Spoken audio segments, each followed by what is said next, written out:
Hello again, everyone. I'm Mike Morkin, and this is Chef Randall, and we are cooking with Cashway. And this is going to be one of those eye-opening learning experiences. For those of you who have poured open a bag and thrown it into your air fryer, or for those of you who have gone through a fast food restaurant or whatever the case may be, and ordered McNuggets, chicken McNuggets, well, this is how it's made at home. It can be. We're going to do that. It can be. So, something like so simple as a chicken nugget can be a lot of fun, especially with your kids and family.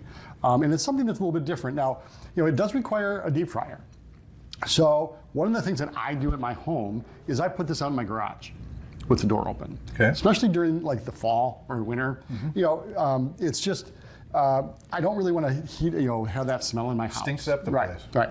So, but it is an essential part of what we're doing today. Now, can you make nuggets and put them in an air fryer? Absolutely. But this is not what we're doing today. We're doing a little bit more like what you would get at a restaurant. And this seems to be a smaller version of what I would think is a... Right. We have our big one back here. Yes. Yep. When we do that, the hoods go on and it's all kinds of drama. So we're just trying to keeping this like what most people would have at home. Okay. Okay. So I have some chicken breast here. Now you could use chicken thigh. You could use wings, whatever you want. Now it's in. Zach has shot here. So this is buttermilk. Okay. Okay. And then I got a little bit of some Tabasco or Frank's Red Hot in there. Oh. Okay. So that it doesn't zip it up a little bit. Well, just a little bit. It's not a lot. Just a little bit. Just to give it a little something. And then here we have some flour, and then I have a little chili powder, cumin, and oregano. So kind of some Southwest type of spices. So Tex-Mexy kind of thing. And I want to season my flour because, it's important that we have that seasoning from stage to stage. Now, some people you can also season this if you like, but this is pretty much our seasoned flour, and this is what's going to be coating the chicken. And again, what you just put in there sounds like that's going to get it zipped up pretty good as well. Actually, you'd be surprised. Okay. Yeah. All right. It's best to if you want to really, spice up your chicken, I would probably do it after it's cooked. Mm-hmm. You do find that you can buy the buffalo chicken, things, and they're okay. I just, in my opinion, if you want to flavor your chicken, it's best to do it after the fact rather than that. So what we're going to do now is we're going to move our chicken into our flour. Now, I'm not going to move it all. I'm going to just move a few chunks at a time. Get a nice little coating on it. And I could also do this with one wet hand and one dry hand. So I'm using my spoon here because I want to have some flexibility if I need to. Okay. All right. So now I have moved my chicken over here. And then I'm going to go in here. Now I have an ample amount of flour. Mm-hmm. Okay. Ample. Kind of like when we talk about ample amount of water when we blanch vegetables. Flour's cheap. Okay. Or it's inexpensive. And if you have too little flour in here, all of a sudden you're going to start making a batter. Mm-hmm. That's not what we're trying to do here. We're just trying to coat it. So once I get it nicely coated, I'm going to then move it over to my basket. Okay. Now, if I could also use like a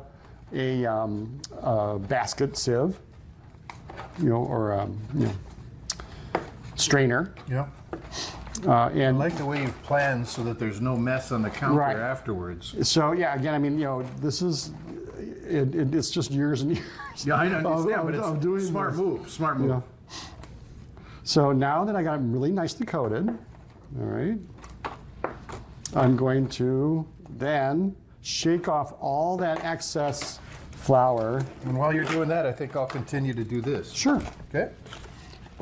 So now that I got all that excess flour off of them, I'm going to bring them over to the fryer. So why I want to shake all that excess flour off is that I don't want that going in my fryer oil. Okay, it's because it's going to deter or dirty my oil from doing what it really ought to be doing. And as I lower it in there, I'm very carefully doing that, and I'm shaking the basket at the same time, so that now it's going to make a lot of racket. Okay. Now, what we're gonna do on this one, we're gonna do a fritter style. So after you're done with that one, Okay. I'm gonna dump this back in here. So that was one dip, okay? Now, we're gonna add them back into there. So, and then we'll have a more of a fritter coating on there. So why don't you push them over here? Okay. Oh, do you want me to? Yeah, you're actually, I can, yeah, there you go. Go ahead. Yep. And then what we'll do is we'll take the rest of that and then add it to that, and then we'll go back into that. So we'll double coat them. Okay? And then when when we're here, we're gonna cook these to 165 degrees. Okay? Even chicken at 160. 165. 165. Once we hit 165, we're good. How do we know that we hit 165? We actually use a thermometer and test it from there. Okay. So we're gonna go to break. We're gonna come back. We'll fry these up and we'll do the double on these and then we'll eat them. How's that sound? Sounds great. Why don't you take us to break? I'm working. Okay. All right, we'll be back in just a few minutes.